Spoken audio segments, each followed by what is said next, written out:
처음 코 성형을 이제 해야 되겠다고 이제 계획을 이제 세우시는 경우에 두려워하시는 것들이 무엇인지 이제 그거를 한번 체크를 한번 해보겠습니다.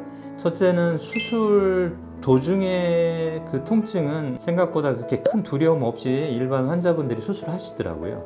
수술 이후에 통증이라고 하는 거는 코 성형하면 실제로 코는 별로 안 아프거든요. 그게 팩트거든요. 귀 연고를 떼시는 수술을 하는 경우에는 귀가 많이 아프기 때문에 저희 같은 경우에는 이제 귀 연고를 떼지 않고 귀중귀 연고를 떼기 때문에 뭐 통증은 없으니까 수술하고 좀 편하시다는 거 조언을 좀 드리고요. 코 안에 이제 출혈을 거의 없게 수술을 할 수도 있고요. 출혈이 없게 되면 멍이 안 드니까 회복이 굉장히 빠르다.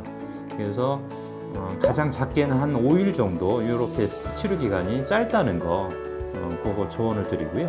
그리고 염증이 이제는 코 성형에서 사실 가장 무서운 합병증을 일으키는 원인 중에 하나인데요. 염증으로 인한 합병증을 겪을 확률이 굉장히 낮다. 실제는 오면 두려운 내용이지만 실제로는 굉장히 낮다는 거. 객관적인 데이터로 따지면 1% 이하라고 보통 많이 말씀을 하세요.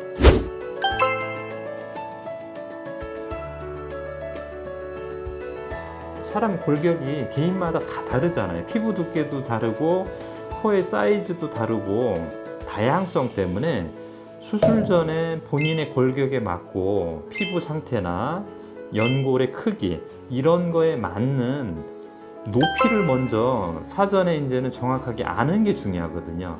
보형물을 선택을 할 때 내 골격에 가장 맞는, 그래야지 표시도 안 나고 수술을 할 때 보형물이 어떠한 층으로 삽입이 돼야 되는지도 굉장히 중요하거든요. 보형물이 움직이냐 안 움직이냐도 굉장히 중요하기 때문에 어느 층으로 들어가느냐 수술 전에 이제는 파악이 된다는 게 중요하다는 거죠.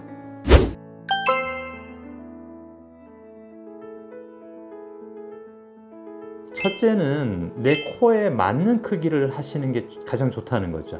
원하는 컨셉은 이런 거지만 내 코에 그것이 정말 가능한지 이거를 확인한 다음에 결정을 하시는 게 좋을 것 같고요. 그 실리콘 내에서도 내 코 골격에 맞는 그런 사이즈가 분명히 있거든요. 그래서 그 선택을 잘해야 된다는 거고요. 수술 초기에 상처가 이렇게 낫는 회복 기간이 굉장히 중요하거든요. 그래서 최소한 일주일 정도는 절대 안정을 해야 되는 그런 수술이라는 거 꼭 기억하셔서 안정을 할 수 있는 그런 시기에 수술을 꼭 잡으시는 게 좋습니다.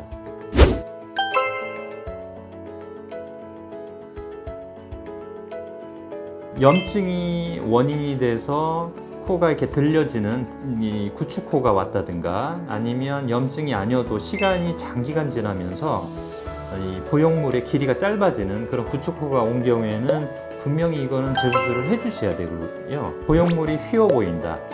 그리고 보형물이 피부 아래에서 따로 논다, 움직인다. 약간 이렇게 코끝이 떨어지면서 활 모양으로 변한다든가 콧등에 이제 층이 보인다든가 보형물이 직접적으로 피부에 자극을 줘서 피부 색깔이 변한다든가 붓는다든가 이런 문제는 시간을 지체하지 않고 바로 교정을 해줘야 되는 그런 수술 내용입니다.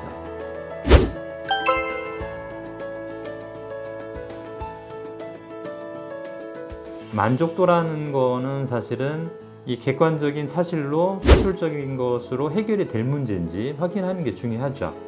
그래도 이런 코는 꼭 해주시는 게 좋겠다고 조언 드리는 건 뭐냐면 첫 번째는 뭐냐면 코끝이 떨어지는 거거든요.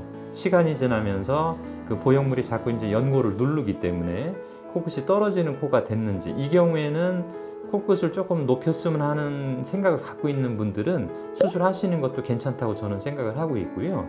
조금 사이즈가 작다든가 아니면 조금 사이즈가 너무 높아서 부자연스럽다고 생각하는 분들이 계시거든요. 보형물의 문제, 요거는 비교적 그래도 수술적인 것이 복잡한 문제가 아니기 때문에 그 경우에는 조금 고민을 한번 해보셔도 괜찮지 않을까 생각을 하고 있습니다.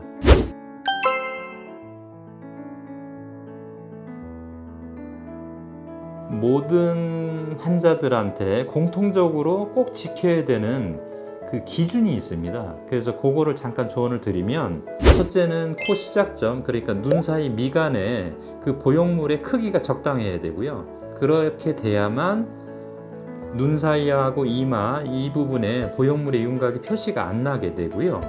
콧등의 보형물 폭과 코끝의 폭이 1대 1.1, 그러니까 코끝이 콧등보다 약 10% 약간 볼륨이 있는 타입, 이게 가장 좋은 거고요. 코 날개, 그러니까 오른쪽과 왼쪽의 코 날개 사이의 폭, 그 폭이 그 환자 개인의 눈 미간 사이 폭보다 넓을 경우에는 코 날개가 퍼져 보이거든요. 그래서 그 미간 사이에 일치하는 코 날개 폭을 갖고 있는 게 가장 미용적이고요. 콧구멍은 정면에서 봤을 때 상하로 1 내지 2mm 이하로 보이는 게 가장 좋습니다. 코 길이는 얼굴 전체의 얼굴형을 봐야 되기 때문에 상중 하 앞면으로 따졌을 때 상 1대 중간 1, 하 0.9, 가능하면 여기 비례에 맞추는 그 길이를 선택하는 게 정면에서의 그 스탠다드고요. 그리고 측면에서는 코 시작점을 어디에서 시작을 할 건가 하는 거, 그거는 가장 이제 보편적인 건 뭐냐면 옆선에서 봤을 때 속눈썹이나 쌍꺼풀선, 거기에서 시작이 되는 게 가장 좋고요. 콧등의 선은 어딘가에 이렇게 직선이 달리는 게 아니고 완만한 곡선형으로 이렇게 되는 게 가장 좋고요. 돔이라고 해서 끝부분에 일정한 볼륨이 살아 있어야 되고, 포인트 돌출이 어디에 있느냐에 따라서 컨셉이 달라지기 때문에 그 돔을 형성을 어떻게 할 거냐가 중요하고요.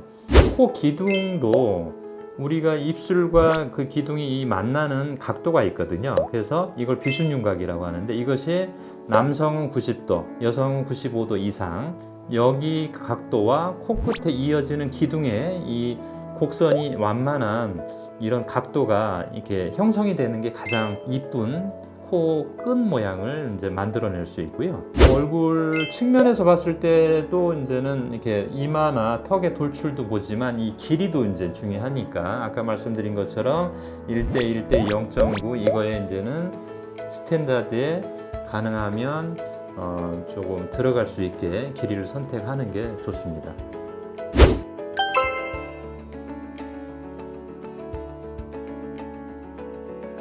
연예인 코처럼 된다고 얘기하는 경우는 없다고 생각을 하시면 됩니다. 그렇지만 연예인 사진을 들고 가시는 게 도움이 되거든요. 왜냐하면 환자분이 설명을 잘 못하는 부분을 이런 코의 모양을 환자분께서 원하시는구나, 이 의사전달이 확실하거든요. 그래서 그걸 참고를 할 수가 있는 거고요. 단지 그런 코를 꼭 해야 되는 게 중요하지 않은 게, 골격이 우선 내가 다르기 때문에 그 연예인 코처럼 되지 않을 수가 있잖아요. 그렇지만 그 옆선이나 이러한 느낌의 코를 원하시는구나 하는 그런 거에 도움되는 거에 있어서는 가장 좋은 그런 그 정보라고 생각을 하거든요. 그러니까 사진 들고 가시는 거, 저는 그거를 적극 추천을 드리거든요.